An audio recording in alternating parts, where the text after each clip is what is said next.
back, man. Here we go. Once again, the Den of Thinking Men. Here we go. The Mesurables. That's right. Powered by Revolt. Indeed. You all already know who shot it. That's right. Do I need to shout him out again, John? I will. Brother CaliiVision. Oh my God. My brother. So, Instagram at The Mesurables. Full episodes available on YouTube. Yep. Right? As I always say, this is edutainment. That's right. All right? So we got to hop right into it. KRS. So wait. So if you love the content, please subscribe to the channel. Have to. You got to. We need those followers. Because when you follow, that means you like it, and the algorithm just bubbles you up to the top. Shout out to Anderson .Paak for bubbling, too. Bubblicious. My brother. And James Gus, too. Shout out to that brother. All right, so Fear of God had a show at the Hollywood Bowl.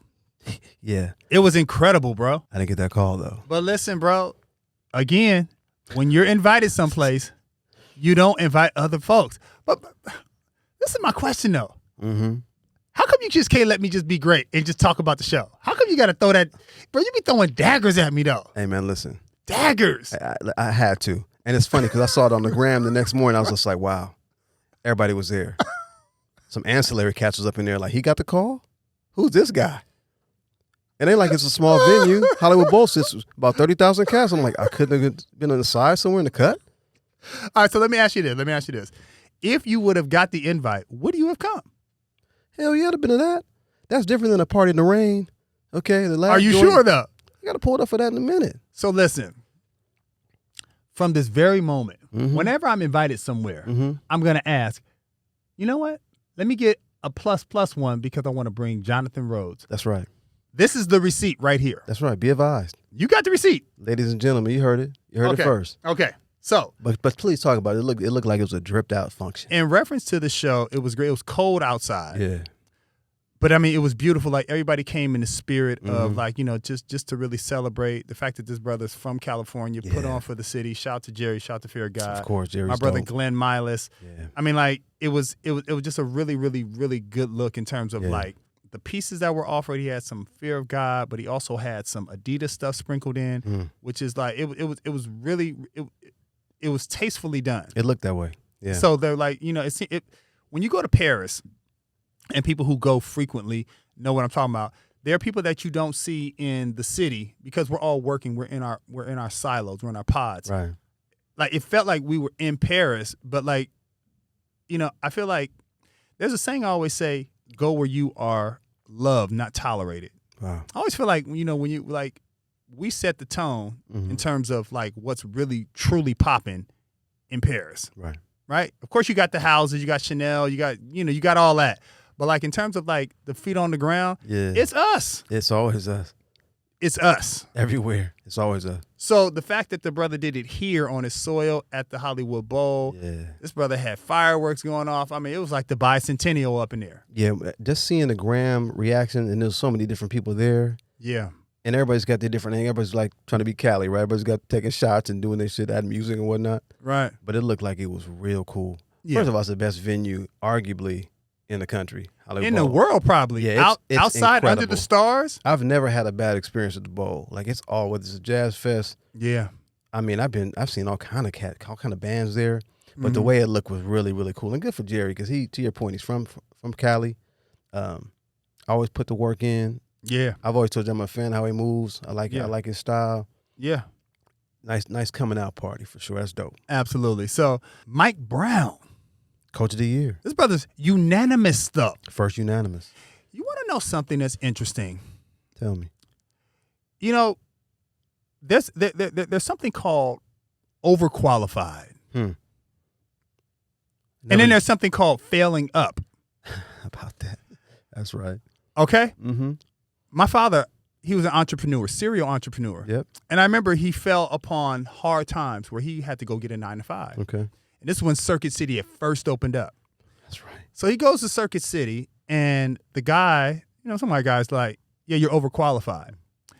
And so my father was like, that may be true, but the fact is I'm here. Right. Which means I'm in need of employment. Right. And the guy was like, well, I mean, like, we just don't want to hire you because we don't want you to, you know, start and then stop. But, like, that term It's ignorant. It's so crazy to me. And this is why I'm relating it to Mike Brown. There's always this element of surprise whenever we excel. Right. It's like we excel because we got the opportunity. All we want is a chance. You get the opportunity, and so that it always ends up like, you know, somebody has the foresight to say, you know what, let me extend the opportunity to somebody who's qualified. Right. Okay. Imagine that. So I want to juxtapose the situation. There was a moment in time where I was sharing, you know, time with a Hollywood Scarlet, right? Anglo woman. Okay. And she would tell me all the time, oh yeah, you know, the such and such invited me to be over this board. Wow. But I didn't know what the hell I was doing. I just figured it out. Right. On the fly. Failing up. Yeah. They figure it out on the fly. It's funny, we talked about that before. You know, how you going to be overqualified? That means I'm going to do a better job than this other cat. Because I got more skills, right? Exactly. Like telling the chick, you too fine. Like, what does that mean? I'm too attractive? Like, It's so ridiculous because, like, you know, like we all know people who fail up. Right. But we also know that, like, that whole term of overqualified, that's like something that needs to be eradicated. You know what else I feel needs to be eradicated, Brother John? Tell me. Horror movies. You want to know why? Yeah. Because horror movies invite you to delve into the most deepest, most sinister, most diabolical part of yourself. Yeah. I've never really messed with horror movies. I never thought they were scary. I always knew this shit wasn't real. Yeah. I think Amityville Horror fucked with me when I was a kid. That was like a true story. Jason didn't fuck with you? The Exorcist didn't mess with you? I was cool. I was like, this is some Hollywood stuff. That's never really been my genre. So when those movies come out, I never trip off. I don't watch any of those flicks.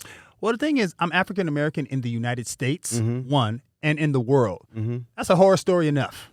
I think that's my point. We got enough stuff going on. We got enough shit going on. I ain't paying no money to sit. I'm trying to be scared in the theater. Like, I'm cool. I'm scared in the street sometimes. Exactly. How about that? All right, man. So, what are your thoughts on our Lakers? Specifically, I mean, because LeBron and AD ball out, right? Beasley balling out. Austin Reeves, this dude is playing like, the white boy. The white boy. You know he about to get broke off, right? You know what? I've said this all the time. What did you say, brother? I be telling cats, you have to have a white boy on your squad who can shoot. But why, though? It's critical. It's part of, historically, every squad has had a white boy. Rambis, Paxton. Come on, man. Paxton, Kerr. There's always that guy. Say word. Every team. Historically, there's like one white guy or somebody that plays like a white guy, you know. Ooh, that's a bar right there. You know what I'm saying? So hold on a second. So are you saying that Clay and Clay Thompson and what's my other brother name? Steph Curry? Yeah. So they play white? Is that what you're saying? I'm just saying athleticism, they don't lead with that, right? Like historically, you know, black athletes has been about athleticism. And white boys just post up and shoot. Post up and shoot that thing. Now you got the Splash Brothers. They just post up and shoot. Yeah. Now, that doesn't mean they're not athletic. And do it well. They can still take you off the dribble and, you know. Put their work in. You might get dunked on by Clay. Yeah, you will. But they won't light you with them jumpers. Yeah. And that's usually what the white boys do. So with Reeves, he's a scrappy little white kid. I don't know where he is came scrappy. From. He's super scrappy. I like how he gets down. He's fearless. Yeah, he's a baller. And LeBron said something like his basketball IQ is what it's all about. You know, it's about IQ. Like sometimes I'm not even a basketball player. You know, you played in high school or college, whatever. I'm not a hoop. I was a baseball guy. Right. But I could watch a game at home and like his IQ is low. Like he's athletic, but what's he doing? Like this isn't run your sets, bro. So hold on one second. There was an NBA Finals where the Cleveland Cavaliers were very close, but there was a fatal blow to the series. You remember? Do you know what I'm talking about? You know about Draymond? No, not Draymond. I'm talking about when JR called that time out. Yeah. Is that what you mean when you're talking about IQ? That's what I'm talking about. I mean, like, I believe he went back to school. Like he's a smart dude. But basketball IQ was just like in that moment. It's not an indictment of his intellect, but in that moment, like when playing the game, you have to kind of look, you know, be a few plays ahead, just thinking the game through. Right. Correct. You know, it's almost like when Phil Jackson, he wouldn't even call timeouts. He'd be like, play through it. Yeah, figure it out. Figure it out. Yeah. Like you figure it out. You know, we practice enough. I'm not going to waste these timeouts right now unless we're getting really rolled. Right. And even then, he'd be down by 20, be like, y'all cool. Yep. He'd just cross his legs. I'm like, this dude looks like he's like a Zen master. a Zen master. That was some that was some fuckboy shit when he called LeBron's crew a posse though. That wasn't cool. That wasn't cool. That wasn't cool. But somebody told me recently, like the older white people get, the whiter they get. Correct. And you know what? The older African Americans get, the more we just like, you know what? That tongue that was reserved is more like, this is how I feel. Yeah. So the goal is to get to that older mindset, younger, but be able to deliver the message properly. Yeah. So that it's felt. Well, listen. Oh yeah, that's a deep statement. Hope our music can take us in that direction. We learned a lot through the music. Yes, we did. And it really educated us in a way where we knew how to speak. Our vernacular was different. We learned a lot about our history through hip hop. Nowadays, you're not really getting fed that same type of energy and that same type of knowledge. Correct. So unfortunately, and we know the truth, man. I mean, we're products of our environment, but the music really leads us in a way and really raises us on some levels. Yeah. So if you're getting fed some of this stuff, you're going to act a certain way. Like the lawlessness right now is insane. I can't even, every show could be about a new tragedy. Something happened down south. Some kids, 4 dudes shot up some Sweet 16 party, killed 4 people, injured 32. I'm like, really? And you see the picture, these cats like, wow. Stunning. Yeah. Wow. Yeah, there's certain crimes that happen where you're like, oh, yeah, it's a brother did that. That's not even a brother. That's a double GA that did that. Yeah, man. It's crazy. But speaking of the music and how it feeds you, brother, I most recently came out with an album. Solid. Bro, I was adult. Hey, man, let me tell you something. Adult. Yo, I know where you about to go. We have these conversations all the time. Please speak on that. I mean, listen, man. I'm always a straight shooter. If you ain't got no game, no bars, I'm going to let you know quickly. I don't want to waste your time out there. You'll definitely hurt your feelings. Hey, African-American industrialists will hurt your feelings. Rather me or some stranger on the street. I'm saying, like, your album was bullshit. Like, damn, Jay, you could have told me. I'm going to speak on it quickly, like in the studio, like, that's not hot. Oh, my God. But I will say this. I was pleasant. I wouldn't say I was surprised, but it was pleasant to hear the bars. Yeah. Which didn't surprise me because you're an articulate, smart brother. Right. And to be able to apply it musically was really, really cool. Yeah. And the event last week at the Soho House was cool. Man, it was shout to Sue Lee, Sasha, Alex. Shout to Sue Lee. Everybody. I'll put that together. Yeah. Shout out to Craig Bowers hosting. Craig Bowers, Chase Pavitt. Yeah, bro. Yeah, cool brother there. And everybody that showed up, like it was a tight room, it was an intimate room. It really was. But like, I want to make sure I word this properly. Very few people knew I was putting it together. Sure. You didn't know till later on. It was kind of like how when you were like crossing over to become a noob, how you held it. Yeah. Because with your friends, sometimes you have friends, sometimes you have frenemies. Sure. Right? So with something, I was talking to this executive from Warner Chappell the other day, and he said that, you got to be guarded because people don't really know the full you. They just know the one thing that you're popular for. And I'm known for doing clothes, right? Right, of course. So when you put yourself out like that, like you said, like if it ain't good, you're going to get ripped. You're going to get ripped. Right? Yeah. So if you're putting it out, you want to make sure that one is good, but two, you want to make sure that you're talking to the right people as you're developing it, because if you're talking to the right people who have your best interests and heart in mind, they're going to make sure to guide you properly. Right. You know what I'm saying? So when you learned about it, like you were like, oh, okay, but you hadn't even heard anything yet. And I don't even think I put 2 and 2 together. Even when you told me about it, I was like, okay. Because initially you said I'm doing this thing adult. I'm like, is he doing another podcast? Right.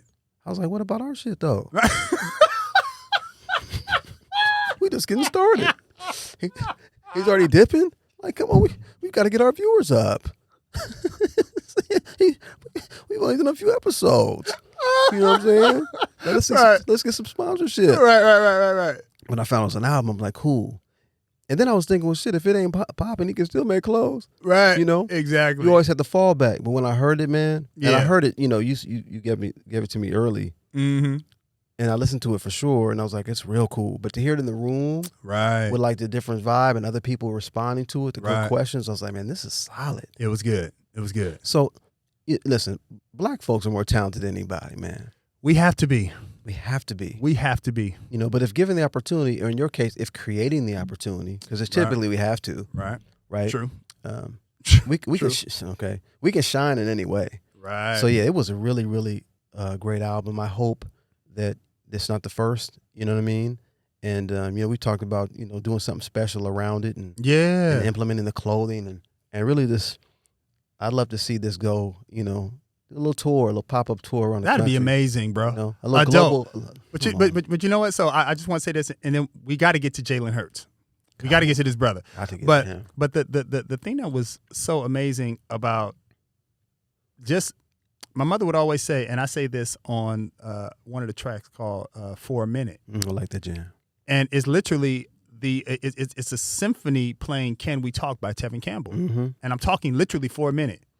But I say in there, my mother would always say, if you don't have anything to say, be quiet. Yeah. And if you're going to talk, make sure it's something of valor, something of importance, right? Yeah. So when I was younger, I had literally nothing to talk about. Wow. Because what I was talking about, is 50 other MCs talking about that. Sure. But the reason why it's called adults, because it's about like adult situations. Those situations, which, you know, are real. They're real. And they're delicate on some levels. And yes, some they people, you know, but I always say, you know, black folks have a tendency, you know, we'll talk a lot in the barbershop at the beauty salon. Yeah. But we don't really want to disclose some real issues, you know, in real time publicly. Right. You know, we'll gossip like a motherfucker, though. Yes, we will. Right? We like that. Yeah. You know, correct. We made albums off of that. Correct. But correct. To be able to do something with some level of depth and to touch upon issues that, you know, I'm in my 50s. Like, that was real. I've been through some storms. So to hear it was really, really cool. Yeah. Thank you, brother. I appreciate that. Appreciate that. Incredible. So, that being said, we're talking about how sometimes African American people are overqualified. Mm-hmm. I want to give a special shout out to Nicole Lynn. Oh, my Power agent, clutch. Shout to you, Nicole. I mean, shout to Rich and Farrah. That's right. And Luth. I mean, bro. The Clutch family. They're doing it. They're doing Regia. Shout to this sister. This sister got Jalen Hurts $255 million, of which 179.30 is guaranteed. Fully guaranteed. 179 guaranteed. Incredible. Do you understand how incredible that is? What's dope about him, and I found out recently, his whole team is women. The whole team. Smart. Like, manager, those who know. Those who know. Publicists, like his whole squad is filled with some incredibly sharp ladies. But the fact that the assistant negotiated that deal, you know, and listen, and we'll talk about Lamar in a minute. Okay, get you an agent, bro. Yeah. Get you an agent. Get an agent. Let's get to him. Let's stay within Lamar right now. Oh, with Jalen. I mean, I'm sorry. He deserves every penny. And he's such a marketable, like really cool, you know. Talk that talk. Here's the bottom line. I want people to know this, and I might ruffle some feathers, but brother, like I said. You got a camera right there. My guys. But I don't really be doing that Ferris Bueller shit. You know. But what you about to say is real, though. But I will say, you know, being a quarterback is like being a CEO of a company. Yes, it is. Like you're kind of running that organization. You might not own the organization, but you're the face of the franchise, which means there are certain things that you have to do. The reality is there's probably certain ways you have to look. Right? Because someone's going to give you a few $100 million. You got to be kind of sharp about that. You got to speak in front of the press often. Yes. You know? And be eloquent. Be eloquent. When they're talking about events, you got to be the guy there on the golf course cutting the ribbons. You're that guy. Right. So if I'm going to give you a couple $100 million, I want you to represent the franchise, the city, in a way that's going to make people proud of all colors. Right. You know what I mean? Of all colors. You can still have a little swag to you. Jalen Hurts clearly has swag. Run that. Yeah. You know what I'm saying? But he also has a cool fade. Good lined up, right? Okay. Cool fade. Cool fade. Looking crisp. Cool you know fade. Look like his like you know, every Sunday. Crisp. In the back. Lined up. With grandma, with grandpa. All that. Eating cornbread. Listening to Earth, Wind, and Fire. He looks like he's cut from that stock. He said his favorite group growing up was Frankie Beverly and Mays. I'm like, I love this kid. So is it a wonder why he got 255? Because it's half of his, a lot of it's about how he plays. A lot of it's about how he acts. Okay? Yeah. Right? Yeah. And then he had a sharp agent that was able to negotiate a really good deal for him. That being said, Trevor Noah, as he was doing his last episode of The Daily Show, he said that if you really want to know the pulse of us as black people, talk to black women. Sure. Because black women don't have the ability to BS. No. Right? They're unfiltered. Unfiltered, but like the reason why I draw that similarity and that comparison is because this is it took foresight for this brother to say, you know what? I'm gonna trust you. Yeah. And then she just stepped into her natural role of being prepared. Right. She and ain't sharp. She ain't nobody's uncle who should be, the chauffeur. No. She's like, yo, I'm prepared. And they both went to the same alma mater. So Yeah, the fact that Trevor said that and the fact that this woman pulled this off and made him one of the highest players ever in the sport that is biggest contract ever so far. Yeah. That's amazing. It's incredible. Well deserved. So on the flip side, we got our brother Lamar Jackson, who is so super uber talented. He's cold. His ability has never been the issue. Ever. So why do you think he doesn't have a contract? Well, it's twofold. Okay. Well, first of all, he needs an agent. But he has an agent, though. His mom. But he has an agent, though. His mom is his agent, man. And I'm not saying she's probably a really smart lady. I'm sure she is. Not an indictment of her intellect either. At all. But when you're negotiating with teams, you got to remove everything personal. Because they might say some things that mama's going to get mad at, like. Oh, you talking about my child? How about that? You talking about my baby? My baby can play. And he ain't signing for that.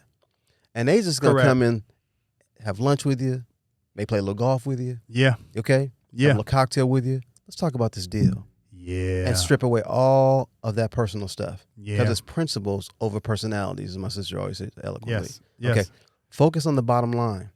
And that's why that deal got done really quickly. And it was quiet. Yeah. You saw the ticker like, oh, he got the deal done already. Like that. Right. Didn't even hear about it. Right. And he's clearly, Jalen is really focused on, you could tell he's focused on the game. Right. Sometimes with Lamar, I'm like, what are you focused on, man? Right. You follow his gram, like, you doing some other things here? You're turning up. Okay. Turning all the way up. And the elephant in the room, and like I said, because I'm a brother from the streets, Yeah. the company's like, we want to give this cat $200 million, though? Yeah. You know what I mean? Do we want to give him, he's athletic and he's explosive. Right. But I don't really know. I don't really know, though. You know what I mean by that? I don't really know. Do we want to give him the bag? Yeah. We safe with Jalen. I don't know about Lamar. It's unfortunate it's like that, but that's how they're thinking. Yeah. Because in the hood, we thinking it too. Like, man, I don't know if he's going to get that bag. Yeah. Well, I always, bro, I'm a broken record with the reparations, bro. Weekly. Broken record. But I will tell you, this sister Nicole, who got this brother this contract, she needs to be on the board of the reparations push. Because she going to negotiate something incredible on our behalf. And keep in mind, when I say reparations, it's not just about money. No. Because if you give somebody $200,000, they're going to go up to Rodeo, they're going to go to Gucci, they're going to act a fool, it's going to be gone. Immediately. Right? Mm-hmm. I'm talking about just systematic programs. Sure. You need somebody with that type of thinking to go, because the NFL is a professional white power structure. But they say it stands for not for long. Okay. Exactly. You ain't gonna be there very long if you don't act right. So if you go in there and you getting that type of money, mm-hmm. I'm just saying the sister needs to be on the reparations board for African Americans. Yeah, she's sharp. And again, shout out to Jalen for giving her an opportunity. Yeah. Shout out to Clutch for empowering her. Yeah. And that's what I think is dope about them. Yeah. They're putting women in a position to really be successful. Because, being an age is such an old white guy's thing. Mm-hmm. And they've had all the athletes. Yeah. So for Clutch to come in, Rich Paul to do what he's doing, Farrah, and represent and have that kind of team, that diverse team, and giving the women a chance to make, it's incredible. That's beautiful, beautiful. So speaking of women, we're gonna keep the bus rolling. Mm-hmm. Have to. The ladies NCAA championship. My girl. Yes. Angel. Because you are that. That's right. The Tony Yayo. That's where it came from. Yeah. Can you believe people are saying John Cena? If you don't get the out of here with not understanding culture. That's the Tony Yayo. That's that In the Club video. Are you serious? I've been bringing that dance out for a long time. Bruh. Yeah. That's okay. Right. Mm-hmm. So she wins the championship. Yeah. Caitlin. She balled. Mm-hmm. The thing that I found so interesting, brother, and D.L. Hughley ran something of this white commentator. He's like, yo, there's no taste. I mean, she's chasing her down, and I'm like, shut up. Yeah, classless. Shut your mouth. Yeah. It was crazy because she's going like this to the crowd. She's going like this to the crowd when she's whooping these other teams. Yeah. And she balled out. She balled out. Just her teammates did not follow and ball out too. No, she's a great player of the year. She got game. It's just the standard of that was so classless. Yeah. I took special offense to that. Well, that game was really it was polarizing because you had, it's a tale of two cities, right? 9.9 million. You've got your team from Iowa. Yes. Of all places, Iowa, right? The heartland. All these little white girls. And they're great players. They can shoot. They boss like Hoosiers, like that movie. Wait for Gene Hackman's ass to come out there and coach these girls, right? Okay. Right. That part. Right. On the flip side, you got the Bayou Bengals. You got the my girls from Baton Rouge. A little edgy. That you got to contend with. But fly. Yep. You know what I mean? Yep. They come with the swag, all that. So if that was America, that's why the game was so heavily televised. 9.9 million. Because you got America in its finest. You got your black team from Louisiana, and I went to Grambling. Shout out to the Gram fan. All Say day. Word. And then you got your white girls from Iowa. So everybody Iowa. white's like, Caitlin, they're pulling for her. They're so pulling for her. Black girl. And she's a baller. She's got, what is it like? Larry Bird in 79, Indiana State. Exactly the same. He carried them white boys to the championship. Carried them on his back. But then he ran into Magic. And Magic was like, let me go ahead and get you real quick. Let me show you what's up. Let me win this one here, and then let me go in the league. Let me get that Michigan State on real quick. Yeah. It's the same thing. It's the same thing all those years later. And that was the most televised game in NCAA history at the time for men, was that Magic game. I agree. Magic Bird. I agree. You have that. But what was disappointing was just the reaction because, again, when white folks have swag or show moments of that, everybody's just celebrates it like, oh. That's incredible. Look at her. She's edgy. Yes. She's playing so hard. Right. She's fired up. Right. When some black do it, disrespectful. You know what I mean? Classless. But come on now. So as you know, I'm an avid fan of documentaries. Ditto. There's a documentary that Ken Burns did. Love Ken Burns' work. Yeah, he did one on baseball years ago. I watched. Exactly. Dope, yeah. He did one on Jack Johnson, unapologetically black Jack Johnson. Sure, I saw it. And what they talk about was how the newspaper writers, whenever Jack Johnson would show amazing skill, wit, prowess, cadence, it was always something demeaning, something negative. But when white boxers did it, it was like, oh my God, he's the victor. He's the leader of the race. Yeah. So what our sister from LSU got were those seeds. Sure. Those seeds. Because if I'm, somebody who loves Iowa and I'm of a certain complexion, I may be pulling. But you gotta, if you're gonna dish it, you gotta be able to take it. That's what it is. And you know what else I thought was such a sucker move? How is the White House gonna invite both teams to the Punk move.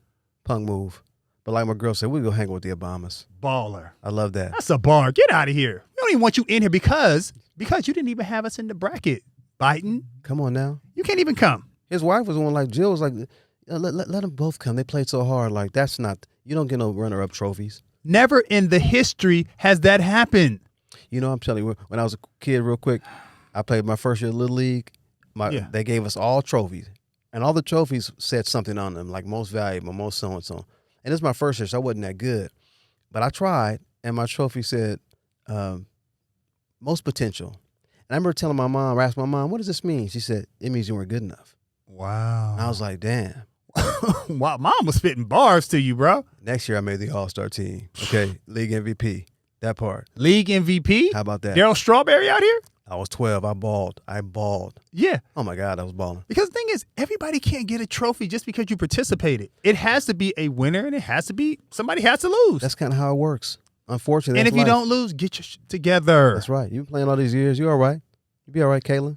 Let me ask you a question. Mm-hmm. Did you see when Travis Kelce won the Super Bowl or when they knew they were going to the Super Bowl, how he celebrated versus Mahomes? Did you see that? Oh, my God.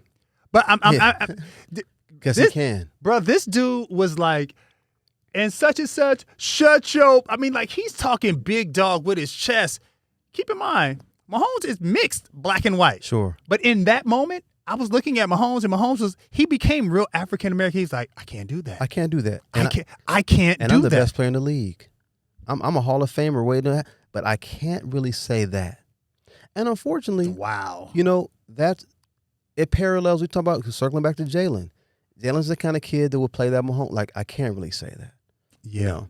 Now, if I get to the house around my homies, you can speak a certain type of vernacular. Absolutely. That's all good. And trust and believe he is. You're damn right he is. Right. Right. But, when the mic's in front of you, you got to be careful about what you say. And if you want to get those bags, and bags are important, yeah, it's what it is. Yeah. Maybe a day will come when we can speak more freely, but it ain't in 2023. Okay. So, have you seen the Reggie Jackson documentary? Did I? Reggie was the baseball guy. Reg. Man, listen, he said, Love Reggie. He said, so they're showing all these different clips, and like I was familiar with this history, but I really wasn't all the way dialed in, because when he was playing, like I was born in '75, so like when he was his heyday, you weren't even born. I was young, but they have a clip that his father put out. His father said, "My father was a very wealthy man. Mm-hmm. Mostly, he left me the whole wide world to make a living in." Wow. I said, that is a bar. Yeah. And when I was watching it, he came up, he wanted to buy a team. The A's, I know. And he had, I believe he had, what's my brother from Silicon Valley with the glasses? He had, the two guys that he had enough money to buy the league. Yeah. But the commissioner had a homeboy that he kind of let slide in there and buy that team. I'm saying, it was a really, really dirty move. Super dirty move. Nepotism at its finest. But see, Reggie was brash, and he was always, that's Mr. October. I remember watching him as a kid, like, that dude is fearless. And he would point. But he's hitting home runs. He's taking over games. Like, he was that guy. Yeah, he was. In New York? What? Bro, it's amazing. He said, New York didn't make me a star. Mm-hmm. I was a star before I got here. He was. He said, I know that you all are excited to have me here, but I mean, like, no. He said, I know you all think I should be excited to play here, but ain't y'all excited that I'm here too? I said, this dude is so cold. He was cold. Well, before he got to the Yankees, he played for the Oakland A's and won three straight championships. And was cold. He was a G. He already had 3 rings before he got to, the Bronx. He hit that third base on that owner who was trying to bench him. Come on, Steinbrenner. Come on now. Yeah, Reggie. No. Not Steinbrenner. Steinbrenner was for the Yankees. There was an owner in Oakland that would be like, true you hit all the home runs, but you struck out so many times. So he would pretty much tell people like, I don't have to pay you. Mm-hmm. So he tried that with Reggie, and Reggie was like, yo, bro, if he managed like I play baseball, we'd be out of here. We'd be out of here. Guess what? We still are. Yeah. And he tried to bench him to test his pride. This dude hits a grand slam, comes around third, like. Yeah, I love it. Reg was dope. Incredible, bro. Yeah. So speaking of dope, have you watched Snowfall? You know what, man? I'll be honest with you. I watched the first probably 2.5, 3 seasons of it, and I liked it a lot. Yeah. There's something wrong with my ass. Like, why? I'll watch a show and really like it. Okay. But when it becomes kind of popular, I kind of fade out. You fade out? Yeah, I was like that with Power too. And Power was great. Like the first couple of seasons, I was in it. Right. Then everybody started talking about it. I was like, well, let me go to something else. Are you serious? I'm weird like that. Well, hold on one second. I want to issue a special public announcement. Mm-hmm. I think at this point in history, we don't need another series. We don't need another movie about the distribution of cocaine in black communities. Yeah, I think we're good now. I think we've hit our quota. I think so. If you go to public schools that were traditionally white institutions, they have something called a quota. Yeah. It's only going to be so many Latin kids, so many black kids, sure, so many Latino kids. I think as a community, mentally, visually, we've hit our quota of cocaine distribution features. I'm good on That's it. That's enough. It's enough. Good. And listen, I saw the first couple of seasons of Snowfall, and I thought it was good. The young brother's British, so he's definitely pulling. That's amazing, bro. Those Brit cats can act, man. They get the American accent dialed in crisp. Don't they? But what's interesting is that it's never somebody who's from the town who actually gets that role. Why do you think that is? You know what? That is a great question. I mean, there's clearly some great American actors that could pull that off. Maybe they're fascinated because of cats from Britain, and he's got the angle, and they could kick that Franklin. accent like Franklin. Yeah. Franklin. It's what it is, but he did his thing. God bless the brother. He's cool. Good actor. Great actor. I want to share something with you. So, in the last season, because you didn't see, but people who watch Snowfall will know what I'm talking about. Right. So, there is a guy who was like, he was an apparatus for the CIA. Okay. To fight the they had Reagan had to get the money for the Contras. Right. And we 9 times out of 10 are going to help you unknowingly. Sure. So the guy who was pretty much distributing the cocaine, he ends up taking all the money from Franklin. Okay. And he cleans him out. Wow.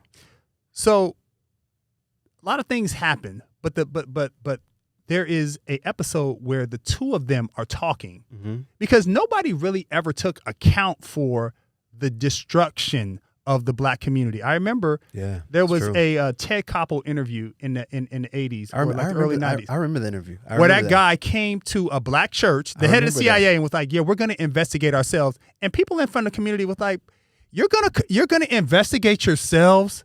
Get the out of here, bro. Yeah. Are you kidding me?" Yeah. So I can't speak for anybody else. I don't have any recollection of anybody actually taking the brunt and apologizing or just explaining their point of view. It was just like, yo, we just did that. Live with it. So what was incredible was Franklin is having this conversation with this guy, and this guy's tied up. Okay. And he said, in stories, the guy who looks like you always wins. You're always the victor. How about that? But then he leans into him and he says, "Not this time, nigga. Wow. Not this time." And I thought that was so cold. Wow. Because it's like, nah, bro, you're not riding out on the white horse. Yeah, not this time. You're going to sit here and get flambéed for what you did. Wow. Because that was terrible. I got to check that out. You got to check it out. It's cold. Okay. It's cold. But listen, great show. I was hooked the first couple seasons. Yeah. There's only been a couple shows I've like really been into, and I will stay with, and I will ride out. Yeah. Only a couple. Yeah. And it's usually like a Netflix thing because I can kind of binge it out. You know what I mean? And do it right. So, yeah. So there it is. So shout out to my brother Damson Idris as Franklin. Yeah. It was a great, it was great. It culminated incredibly. He was a dope dealer. So how else could that culminate other than tragically? Yeah. Right? That's cool. Back to real life. Yeah. So this is a sharp departure from what we're talking about. From crack? Where did it go from there? So there is something called the Help for Honda commercials. Have you ever seen those? Okay, that is a sharp departure. Bro, sharp. Wow. Of course I have. Yeah, it's cool. It's cool little commercials. You want to know what's interesting? What's that? The Help for Honda people never help anybody African American. I've noticed that. I don't see it. Even on the radio, they'll call, like, I hear the ads on the radio. I'm like, that sounds like somebody white. Bro, it's just interesting to me because I notice the most random things. I'm like Larry David sometimes. I know, and like I said, this is a sharp departure, but I'm like, they're like the whole purpose of that's actually really true. The whole purpose of the theory of the commercial is we not only sell cars, but we're also good Samaritans and we help people. Right. But I've seen Anglo people get helped. Latinos get love. Latino get love in the club. They're getting all the helpful Honda love and dollars. Helpful Honda people. But I'm like, is there not a black woman walking down the street with 2 children and they like pull up like, you know what? We're going to bequeath this car to you. Let me tell you something, man. You know what I'm saying? I mean, I'm just saying, have you noticed that? Now that I bring it to your attention. I have noticed it, and nobody needs more help than we do. I told you, I've been in the hood patrol the last couple weeks up in Watts. Tell us about them dogs, too. Let me tell you something. Watts is a different experience, man. I be walking through there like, what's going on out here? Right. Hey, Callie, you like this, man, because I always tell Bobs, we call them like, these dogs are crazy. They have minds of their own. Right. They don't have no leashes. They're just out there doing all kind of shit. Like, and I'm walking in the middle of the street like Book of Eli. Like, let me just, because dog shit on the side. The dogs is like more vitriolic. I'm like, what you mad about? But they taking on the energy of the community. So right. Cass is probably feeding them stuff, probably blowing smoke on them. Right. They probably sipping on St. Ives. So they turned up. You know what I'm saying? Little small dogs. I'm like, why you so angry? You know what I'm saying? I know the pit bulls will be mad. What up with this chihuahua? Calm this little nigga down. Oh my God. It's a whole different dynamic. So, man, I'm like, what? I don't even understand, like, what's going on. You go to some communities, you know, the dogs, people like, please find my dog. Yeah. That community, it's like, don't bring that nigga back.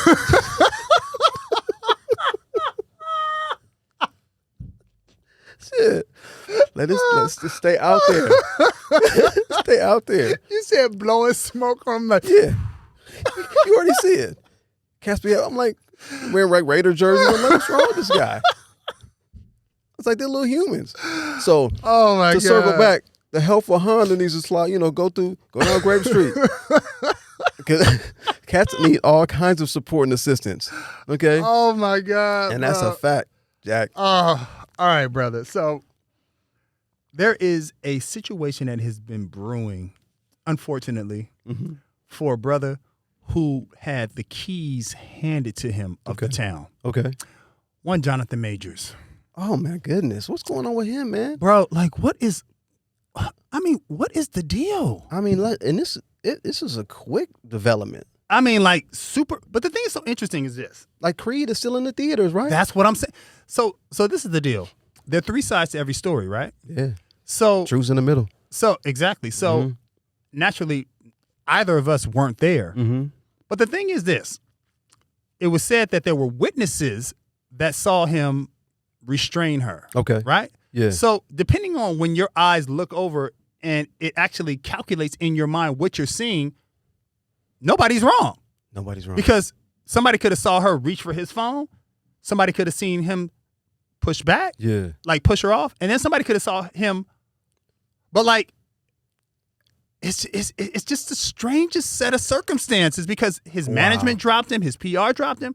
So obviously there are other people. Well, that's the problem. Like it's starting to happen where you're hearing these difficult to work with on set. Like, okay, there we go. There's strike number one. Yeah. And then it's there are other women coming out. Yeah. Yeah.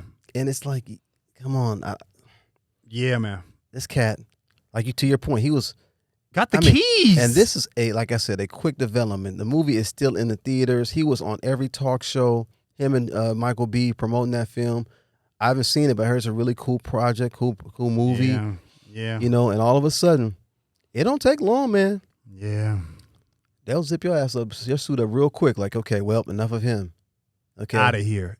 And he's a talented actor. Dope. Super talented. But if he did it, hey man, you got to deal with that. Got to deal with that, boy. Yeah, man. Yeah, man. So it's also something that's been jumping off in California, bro. The rain has been unrelenting. But what I will say this, and I was just talking about this last night, but it looks like it's subsided. I think we're done. You think so? But we had it was a biblical run of rain. But we needed it. Biblical. But we needed it though. The ark was flowing down La Brea, bro. But the problem with California, it's not even set up that we can contain the rain. It's just flowing out. Exactly. We're not even able to house this rain that we needed so you know what I'm saying, so desperately. Don't even, we can't catch any of it. Can't catch any of the rain. So we got all this. The guy was like, I'm gonna give you all this rain. We can't even catch it. So we need more. I mean, but it's gonna be a hot summer, bro.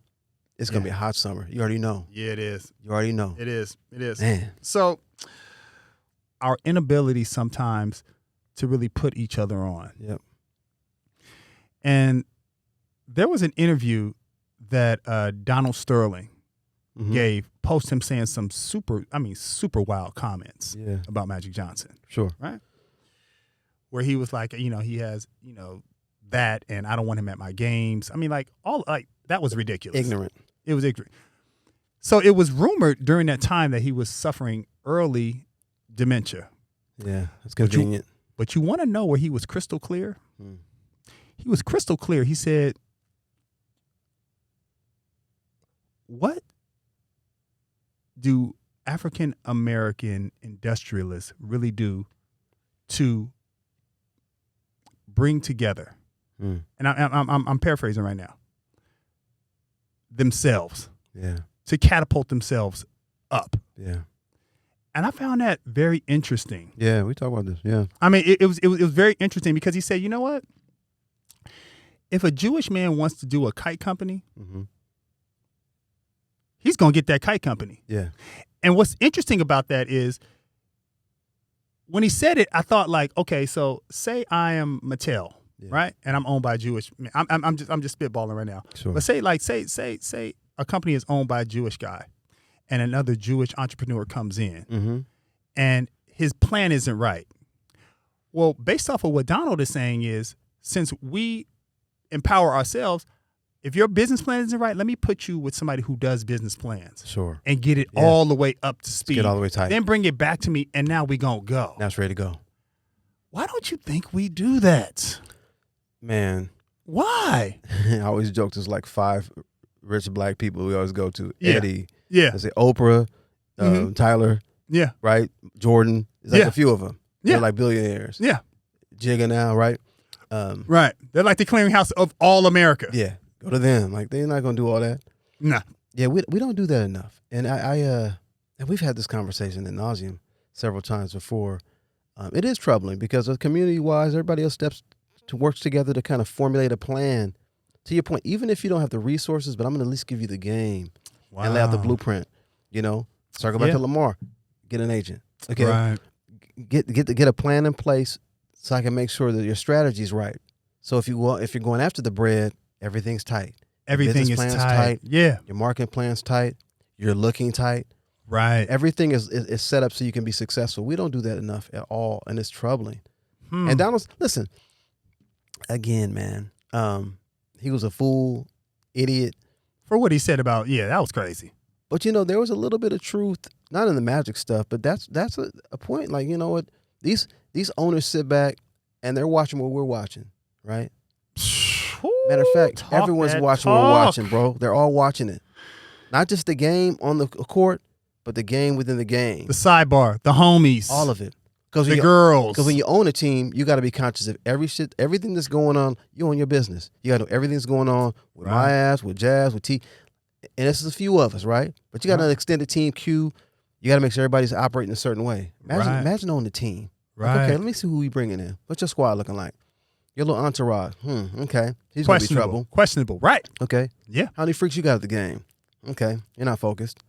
Right? Because I'm writing you a check every 2 weeks. I'm signing that like, okay, man. 47,000. Like, dude, okay. He's not even balling. Right. Wow. Right? Right. That's a real conversation you're having. You know what I mean? Like, this cat isn't even showing up for the games on time. And I'm dealing with off the court madness. So, you know, the investment, however you got your money, you got your money. Obviously, they have advantages that we don't have. Okay? You always talk about the complexion protection, right? Yeah. Dope. Absolutely. You know, there's things that they're gifted early, and it's what it is, you know. But we have to do a better job. When we get some of those little nuggets, to how do we expand those? You got to go hard. Got to go hard. With infrastructure. With infrastructure. I feel like that's everything. I feel like that should be like the subtitle of this, infrastructure. of what we do. Just infrastructure. Just infrastructure. Because like it's, and keep in mind, I say this all the time. Look up the interview. It's Anderson Cooper and Donald Sterling. Yeah. The main thing that I took away from it was the world is familiar with our history. Yeah. We were persecuted. Yeah. We have persevered. Yeah. And we are the smallest in terms of population, but we control a lot. We really do. So it is, he says, and I'm paraphrasing, he's like, yo, it's our job to empower ourselves. So when I sit back and I look at other races, if you're not empowering yourself, it's like, because when you empower yourself, you make people respect you. Yeah. If I look at you and you balling out and got 50 kids everywhere and just doing stupid stuff, it's like, yeah, man, listen, let me tell you something. On the way here, I went to the dry cleaners first, pick up some dry cleaning. And it's about 8:30 in the morning. This old man came behind me. He was twisted like licorice. Wow. I was like, he's already lit up. Yeah. Drunk. I'm like, man, what's going on right now? Yeah. You getting the day started. This ain't breakfast. Yeah. You know, but it's a different kind of reality. You know, I know it's genetic, and there's so many, we could talk about this for days. There's layers to the struggle, but we have to do a better job, man, empowering each other and putting ourselves in, you know, this room is an indication of us doing it. Right. Okay? Right. I'm managing you. We got Callie doing this. Callie Scorsese doing this thing. bring it full circle. Mm-hmm. We got to put each other on and support each other's vision and business and give each other the game we need to be successful. But Sterling, listen. Yeah. He just got caught saying it. But you better believe all bro, these that's a conversation going on right now. As we speak, someone's on the phone talking to another owner like, can you, what's Lamar doing? Okay, we wouldn't give him that damn money. Right. Right. You know? Right. And he's one of the top players in the league, but imagine these regular guys that are acting a fool. Right. You know? And again, like I say, we're watching what they're watching. Everybody's seeing the same game unfold, the game of life. Wow. And as that is a bar. Wow, that's incredible. Yeah. It's troubling to watch, bro. And sometimes I feel like to get off my grass, old guy. But listen, I'm like I said, I'm strolling through. I'm like, what's going on right now with us? With us, the music crazy. The ratchetness is turned up to levels I've unseen. It's not cool. It's the not behavior cute. is. I mean, it's ridiculous. Yeah. It's ridiculous. Everybody's overhood. Over thugging. Over banged, over thugging. Like, what's going on? Everybody's it's a wild. I shouldn't say everybody, because there are a lot of really sharp black folk getting it done, and God bless. And shout to them, sisters and brothers that are making it happen. Shout to them, working hard. Shout to them. You know. Yes. On the flip side, there's a lot of cats out there. You know. Some of the rappers are looking wild. Listen. I saw some rapper. This cat's name was Spot 'em, Got 'em. I know what you're talking about. And I had seen, I was like, who's this guy? What's this guy? His name is Spot 'em, Got 'em. I'm like, Spot 'em, Got 'em. I'm like, look at this guy. Yeah. And listen, man, don't come after me, young homie. But I'm just saying, he might be talented. But I was like, wow. That's the name, though. Spot 'em, Got 'em. And I think he got shot recently, so that's fitting. Are you serious? Spot him and I got him. We got to be careful out here. The energy. So my point is, we seeing it, they seeing it too, right? Yeah. So we just got to do a better job. Like you said, infrastructure could be the title of the book. Well, you know, what would be interesting is, you know, to take cliff notes from, you know, what we were talking about. You know, if, you know, using the plays, if somebody comes to you who's an entrepreneur that you know has potential, right? And you give it to your team, and your team is looking at it, and they're like, well, this isn't right. But you know that this person has the potential to really go to another level. Yeah. Run that Jewish play. Put him in contact with the people who can put that plan together and make it economically feasible. There you go. And we're on and we go. That's it. Like, it seems to me to be such an easy thing to do. But keep in mind, because I also don't want our African-American industrialists to feel like we just, you know, piling up on them. Of course not. Like, we've had situations where we've built wealth. Yeah, no doubt. And the wealth is either taken, somebody magically got raped into town. Something's happened where we've been robbed and pillaged for centuries. We understand it. So we understand it. But the thing is, though, like, those seeds of that, I think, are like they're like handed down. Yeah. So like it's like, now I can't take care of everybody, and and you know what? Let me rephrase that. No, I can't assist everybody. I'm just gonna take care of my 3 or 4 guys right here. Yeah. But the 5th, 6th, and 7th guy, they're right there. They got potential. I know I can change their life like this. Yeah. But no, I'm gonna stay right here. That's it's just such an interesting frame of mind to be in, because it's like, it's really germane to our culture too. Like, you know. Yeah. And I will say this about my Latino brethren. I actually really admire this about them. Yes. I admire quite a bit about them. I got some really great Latin friends, and God bless them. They're dope. One thing I love about their culture is they really are about unity and community. Yes, they are. Right? Yeah. You know, it's a brotherhood that's really cool. You know, so when I worked, you know, in the fashion game before I started working with you, basically like when I was at Timberland, I realized when I had my Latino buyers, they always wanted the same stuff for everybody. They wanted uniformity. And they took pride in looking alike. Wow. We hate that as a culture. I want that nigga look like me. Yeah. Yeah. You go home and change like, I'm wearing that too. Right. In their community, there was a pride in that. And that's just fashion, but it permeates in how they think. You know, it's about stay with me for a while. Like, no, we deep up in here. Yeah. You know, we might joke about it, but we saving. We're saving. And we're going to go get the block. We're going to get the block. And the first person in the crib, the old school, we put all our money in, go get that house. So get the house next door. Cool. Yep. So South Central, as Craig said so eloquently, is now 80% Latino. And it wasn't like that when I was growing up. 20% under Bradley, 7% now, the black population in Los Angeles. 80% That's Latino. amazing. That's dope. Because they're buying the block, right? Because they understand the importance of like, no, all money in, as Nip would say, the great Nip, all money in. Mm-hmm. Our money tends to go out. And then, to your point, we don't want to, I'll put you on. Maybe I'll put you on. Yeah, it's just a couple cats. It's always, it almost feels like it's a beg. Yeah. But then when you get on, it's like, oh, bro, I knew you was going to do it. Listen, sometimes you just want to ride. Can I get a ride home? Like, I ain't going that way. I mean, you live down the street. You see cats from black folk all rolling by themselves. Like, I'm solo. Right. Carpool ain't empty. I'm just rolling. Right. Like, man. Wow. I'm going to share something with you. So yesterday, after I got through working in my office, I had to go get my sons, and they were in Fox Hills, but my office is downtown. Yeah. So I roll down Broadway. I'm on Broadway and like 45th. Mm-hmm. And I'm looking around, and I see nothing but Latino people. Oh, yeah. But it's Latino people, and they are enterprising. Big time. They got the stores, the strip malls. Oh, yeah. If I can't afford a strip mall, I am out here with a little table. I'm selling Listerine. That's right. I'm selling diaper. Bro, they are about that life of, we going to make this happen. Out of all of that sea of Latino people, I saw one African-American person, and that brother was homeless. Wow. Just bombing through. And I was like, that's a microcosm of like what we're talking about right now. Yeah. Because it's like, it's that work ethic. It's almost like, you know what? And it's that pride of, we'll do this, man. Yeah. We'll set up, listen, you go by, there's right on Western, or on King, if I'm going down towards, sometimes I go to your office, I shoot down King. Yeah. You got all these little spots, especially in the late night, they're cooking. They got the cool, they're making food on the corner. Yes. Like, and you see a line of folks getting the real cool grub, the Latino grub. So, they're going to do their thing to work. Yes. And I know people like black folks are like, we used to do that. We did that. I'm like, yeah, you didn't.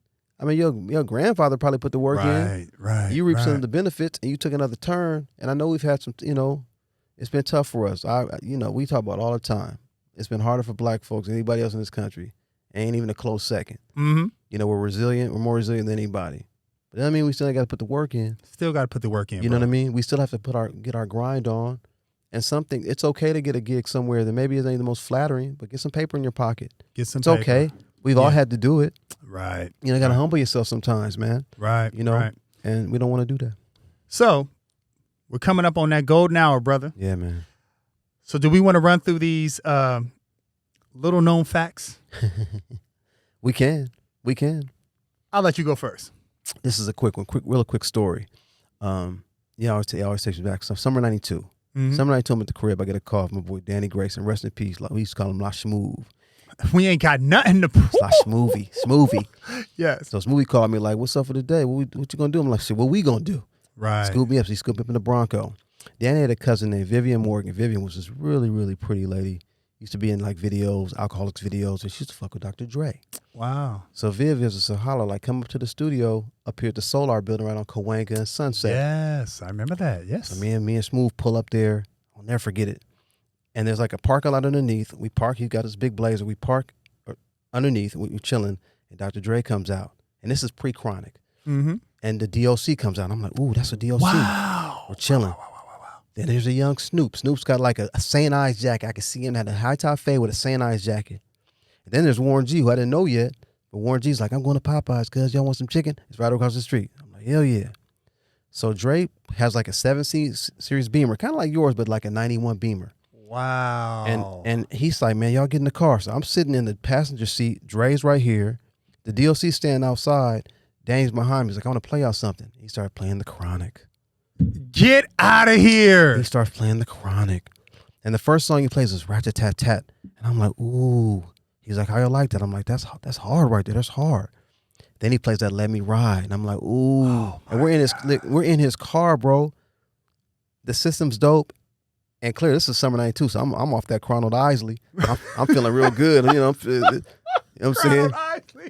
I'm off that Cron Jeremy. I'm feeling real good, bro. Lit up.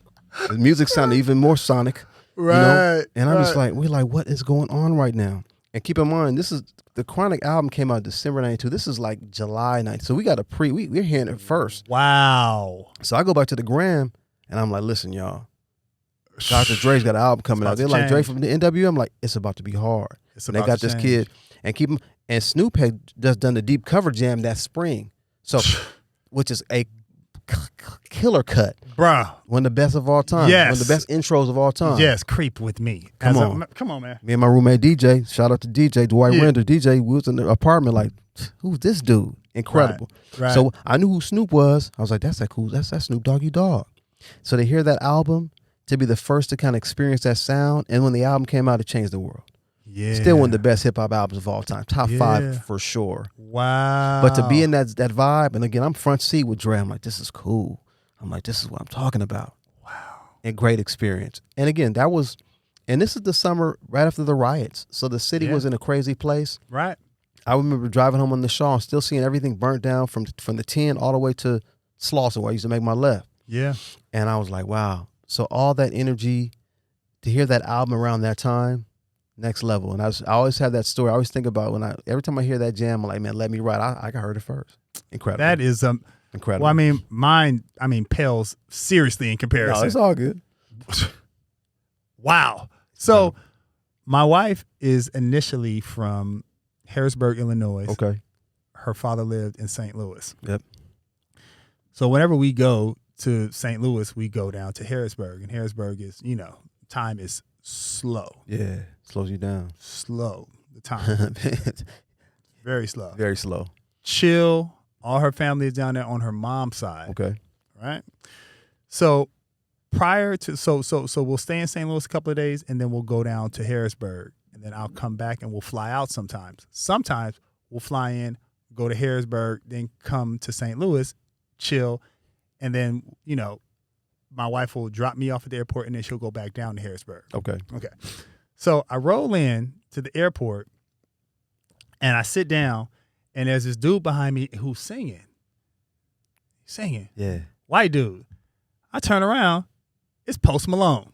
How about that? And Post Malone, he was there with he was there with his girlfriend at this time. She, How long ago was this? This had to been, I say probably this is when he came out with Too Young, like his first, so maybe like 2011. Okay, so he hadn't really blown yet. Nah, but I mean, early Post. But he was popping. Yeah. So he was like, oh man, I love your outfit, bro. Wow. I was like, man, I really like your music. Yeah. So we sat and talked for a minute and I was like, yo, can we exchange numbers? He gave me his numbers. And I remember I gave him my phone and he put his number in and he put it in under Posty. Posty. I like that, Posty. And then this dude ends up becoming who he is now. I like him a lot, man. He's a great artist, man. Yeah, he really is. Sometimes I don't buy much music anymore anyway. But I saw him on television the other day, an interview, and I went on Wikipedia and I was like, let me look at his jams, and I forgot how many jams this dude Brother has. got jammed, bro. He got cuts from White Iverson. I remember that friend. I was like, who's this guy? It was right around that time. Yeah, it was right around that time. That was a cool cut, and incredible. He has had an incredible run. Yeah, I think I read somewhere he's the first artist ever to have 10 diamond certified songs or something like that. Because you know what? Yeah, real vulnerable in a cool way. I want to ask you because we got a wrap. Yeah. Groups and jams to remember.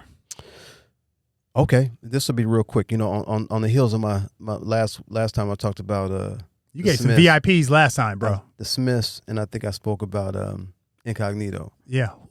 This week I'm gonna speak about I'm gonna keep that same energy going and talk about Depeche Mode. Ooh, yes. I used to fuck with Depeche Mode tough. Depeche Mode was cold, bro. David Gahan on lead vocals. They were from the UK, right? Oh yeah. Yeah. People Are People. I remember that cut came in 85. My sister had the single. And the 45 used to bump that tough upstairs. I love Depeche Mode. I like the energy. It was strong. That album called Violator in 90. It was classic. Got to pick that up if you ain't heard it yet. Wow. And on the flip side, I'm going to talk about a little New Jack Swing. I'm thinking about that time, 88, 89, the epicenter of all of our growth and our energy, right? Yeah. And there was a group called Today. Remember Today? My! Why you getting funky on me? Let me tell you something, man. Boom. Today was dope. They were incredible. Incredible. Girl, I Got My Eyes on You. And you know, it's funny, they had this jam called Him or Me, right? Big Bub, his voice. Rich. Is it the true fact that you really getting funky? I'm the B, the I, the G. Come on, man. Let's do, bro. So they had this cut called Him or Me. And in high school, my lady at the time was kind of dipping on me a little bit, so I put that on the answer machine on incredible passive aggressiveness. You know what I'm saying? Just kind of get under her skin a little bit. You know what I'm saying? I was feeling myself. I was like, I'm about to be real petty right now. Put this jam on here. Everybody's like, what's going on, Jay? Like, read between the line. Do you want him? Do you want me? You feel me? You know what I'm saying? Shout out. But I was going through it, man. Trying to figure myself out. Oh, my God. But yeah, but today was cold. Cold. Bro, that is amazing. Indeed. Very quick. I remember I was dating this girl in high school. She was my first girlfriend, girl named Sarah Nichols. Sarah Nichols. Oh, man, I was in love with that girl. So she had got enough of me. Mm-hmm. I was wilding. Yeah. I'm on varsity. Yeah, if you Muir. We went in state. Yeah. Like we the dudes. You're living. So she's like, you know what? I'm done. Right. So I hit her up. Don't talk. Just listen. And it was the end of the road. Wow. And I literally took the phone. Youngsters don't know what this is. Right. They don't know. Bro, I played she listened to the entire song. Wow. And she was still like, I mean, that was very heartfelt. Yeah. But I just feel for the both of us, this is the best decision. Yeah. You know what I'm saying? Like, it wasn't Sarah no Nichols. Wow. It wasn't no hoochiness. None of that. None of that. She was just like, you know what? I made my decision. I feel like, and keep in mind, I'm in the 12th grade about to graduate. Yeah. She's in the 11th. And like the poise of the conversation was so, it's something that I appreciate now because my son's always saying, man, all these girls is ghetto. Because they're all kind of following one template now. Not to say that there aren't girls with culture. No, there's some that. nice young ladies there. Shit, but I know what they mean. But they like by and large. They are following that same so she's about the streets. I'm like, what? What you talking about? She's 12. She's about the streets. You're 12. Come on. Okay. So that being said, Lucy Pearl. Oh yeah. That was a great super group.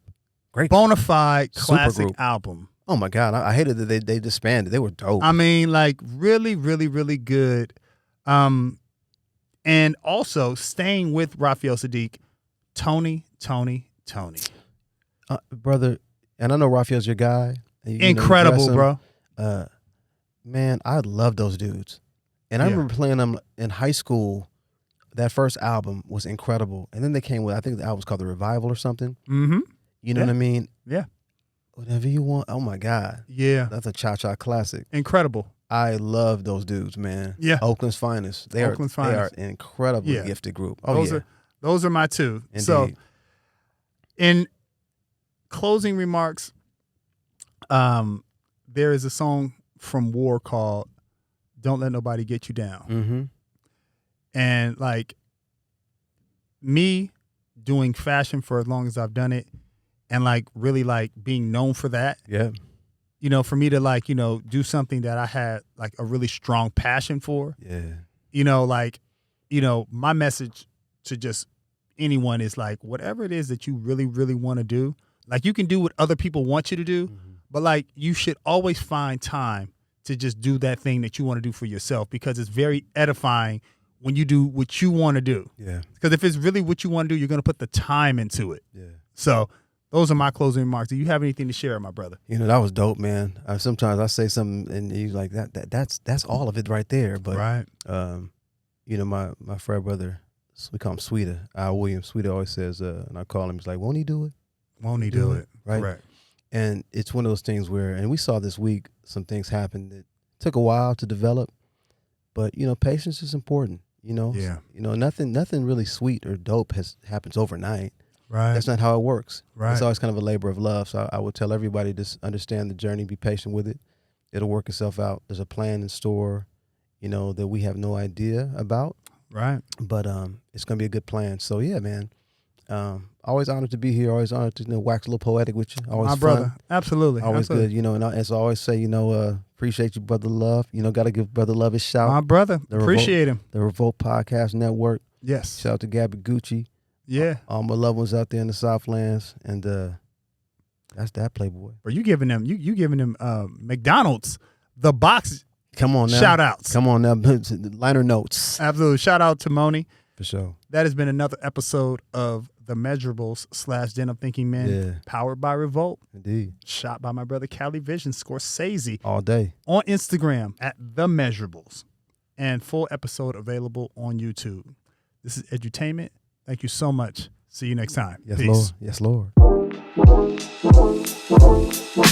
You start the fire.